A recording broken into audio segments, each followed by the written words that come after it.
We are in Brooksville, Florida, or Floridia, however you want to say it, and we're going to be checking out the Clover RV Resort.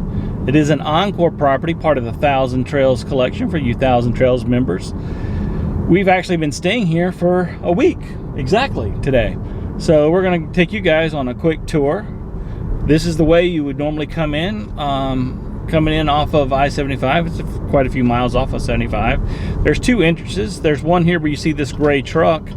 That's actually the nighttime entrance, and that's the entrance to the, I guess, retirement living community that's there. So you'll come in this entrance here, which says RV entrance, conveniently enough, but this entrance is closed at like 8:30 at night, and you'll have to go in the other one. So building on the right is the office, where you, well, do office stuff, check in. There's also the laundry facility here. And one thing about this place that not a lot of places we've been has, and it's right here up in this building too on the right, an indoor swimming pool. So quite a few amenities here. We're just going to drive around. Unsure the total number of sites in this RV park, and I'm definitely unsure of how many are for transient folks, you know, less than a month. At least 372 sites. Well, there are sites there are sites numbered in the 600s, but when I was looking at the park map, there was only like 30 sites labeled in the 500s. So there's sites labeled in the 600s, but there's not 600 sites. But it's a lot. And it looks like the vast majority of them are permanent residents, as you can see here through, as we wave at friendly folks here. Lots of speed bumps in this park. Lots of speed bumps, for sure. And just like most of the Encore and 1,000 Trails properties, at least in Florida that we've seen, the transient or temporary spots are really intermixed with the permanent residents. And I know in a lot of parks that causes a lot of heartburn and consternation for the permanent residents, because they just don't like transient people coming in. We've run into that in other parks. We have not experienced that here at all. No, in fact, the person next to us, they even brought out dog treats for Talon and was like welcoming, hello, how are you guys doing? So that was really sweet. Mm-hmm. So a couple of quick notes about this RV park though is, first of all, if you have packages delivered here, they will deliver the packages to your site, UPS, FedEx, etc. So don't have any packages in here ahead of time, because they will drop it off at the site that you're not at yet. Mail will be in the office, so you'll have to go in the office to pick up any mail you have sent here, and you can have packages sent here ahead of time. From an internet standpoint, there's the typical camper link paid Wi-Fi access here. We did not try it out this time around, so I don't know how good it is. Honestly, I wanted to try it out. I couldn't connect to it. I tried 2 different times. It wouldn't even let me connect, so I gave up. There are very good Verizon signal here. As a matter of fact, I have 5G, good strong 5G, and right now 1 bar of AT&T. Now with the WeBoost we have installed, we actually have very good AT&T and Verizon signal here, so no worries there. Nomad internet worked great. We did have a slight hiccup with our visible phone service. It wasn't really a hiccup, it was just slow one day, and I think that's because we got deprioritized because the Verizon tower was overtaxed. That's just my guess, because that's what it seems like. It was a weekend too. Yeah. So as you can see here, most of the spots, like I said, are, you know, permanent residents. They're mostly upkept though, so that's really nice. Yeah. And they do a lot of cheerful stuff. I've seen several things. We're close to Valentine's Day, and a lot of people put out Valentine's Day You know, so they do change with the holiday, it looks like, Yeah. which is nice. And despite COVID going on, they do still have some activities going on here, and they also have once a week they have a farmers market here. I believe, right? Yeah, they do have a farmers market, and they also have a food pantry that's here for their residents, which is kind of a nice thing for those that might need that. Yep. Might not be able to read the sign. There's 2 signs here on this fence. One of them on the left says beware of alligators, don't feed them. Now the other one on the right says do not feed or molest the animals, specifically the alligators, because it is against Florida state law to molest an alligator. You know, there's sometimes you just wonder why laws have to be created, and this is why. I don't even understand. I don't even want to think about that, to be honest with you. But the park is very well maintained. There's been workers out every day cleaning something or straightening up something or fixing something.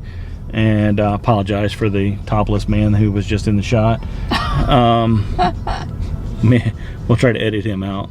But they do, you can certainly have people, if you need help or whatever. Obviously, there's a plumbing person that came out there. We've seen other Here's ones. the pet walk area. They don't have a dog park, but they have a pet walk area and shuffleboard. Right across the fence there is a Circle K. You're real close to Brooksville, so you're only like 5-10 minutes away from stuff, you know, if you need shopping, etc. And here's a community building, and also bathrooms and showers. Bathroom, laundry, bathroom, showers. Yep. So okay, yeah, that's what it is. It's like it says in the sign. Yep. The sites here are mostly not level, and pretty much every RV I've seen has leveling blocks of some kind, or they have their tires off the ground because they're jacked up so high. So we are in site 210.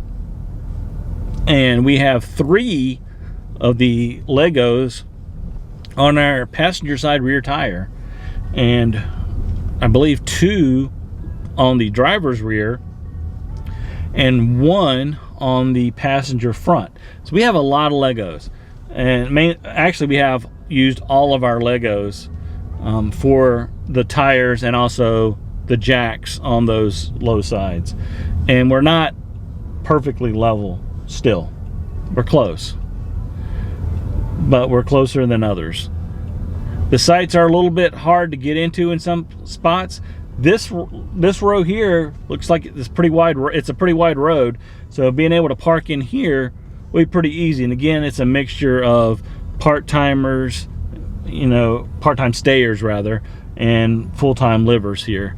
Now we're going to go to show you where we are.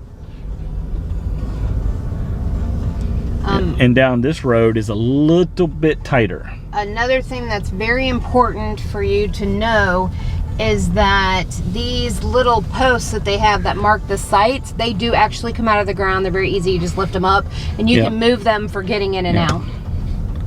So here's our site on the right. And like I said, we got Legos in the back. And the sites are straight back, so they're not at a angle, which makes backing in and out of them pretty difficult, especially when you have other RVs and cars and stuff like that around you. So just something to keep in mind, especially for you larger rigs. I mean, our 34 PA is 36 feet long. We didn't have too much trouble getting here, mainly because that Jeep on the left was not here when we showed up, so I was able to pull in to where that spot was to help me back up. So that's just something to keep in mind. Like a lot of these places, it's little tight quarters, to get in the spots. One nice thing too about this campground is they have trash pickup, and they'll pick it up on Mondays and Thursdays only. Any other day you have to take it to the actual dumpsters, which are located over in the residential community next door. And the park map does not show where the dumpsters are, so you're gonna have to figure that out on your own. For the dump, if you go there, you're going to go to the other side of the office building, and there's a fence there. You go to the end of the fence and you'll make a right, and it is a dirt road, takes you all the way to the back where the dumpsters are. There's tennis courts and stuff over there as well. Yeah. And there's also an outdoor pool here too, I believe, isn't there? There is an outdoor Didn't pool. mention that earlier. And they are heated. Both are heated. But you already knew that because I already had all the amenities scroll by, so you saw that and you read it because you were paying attention, and we appreciate that. So we're going to be heading over to the office now because we need to check, see if we have some mail. Lots of golf carts around here too, and you'll see them out on the road too, going over to the Circle K quite a bit. There is a mail room here, but that's for permanent residents. So if you have mail sent here, it is in the front office. Yep. Nice little campground, not too far off I-75, not too far away if you want to go to like Wikiwachi. I can't even say it. Wikiwachi. It's 11 miles. Or what was the other place we went to? Homosassa Springs. Homosassa Springs. Crystal River. All of those are within a half an hour's drive. Yep. And here in Brooksville, small town, not a ton to do, but they do have a couple of really great local eateries. And if you've been watching our channel at any length of time, you know that we are huge on local eateries, especially the little mom and pop, the little mom and pop places that have been there forever. And one of those is the Coney Island Drive-In. I'm looking at her to make sure to get it right. Coney Island Drive-In, which allegedly, or according to legend, but their website says according to the legend, Elvis ate there when he was in the local area filming a movie. Great hot dogs and fries. That's all we got, so that's all we can talk about. But I'm sure everything else is just as good as well. And our breakfast today was courtesy of the Florida Cracker Restaurant. right? And you're seeing pictures of all that stuff right now going by. Great breakfast. Awesome pancakes and omelets. Very unusual omelets too. And another quick note, if you do go to Florida Cracker, they're only open for breakfast and lunch. First of all, they're closed Mondays, cash only. And they have a very unique way of giving you change that we're not going to tell you. You're going to have to go and find out for yourself. So if you've ever stayed here at the Cloverleaf RV Resort, leave us a note in the comments. Let us know what you thought of it. If you have any questions about this campground or the local area, drop us a note in the comments as well. We'd love to hear about that as well. We'll answer your questions to the best of our ability. So we want to thank you guys so much for watching. As always, we're going to be uploading this with some Nomad internet. So if you need a great internet solution while you're out on the road, click on the link in the description below to save $25 off your first month of unlimited, uncapped internet. And with that, We'll see you at the next adventure. bye.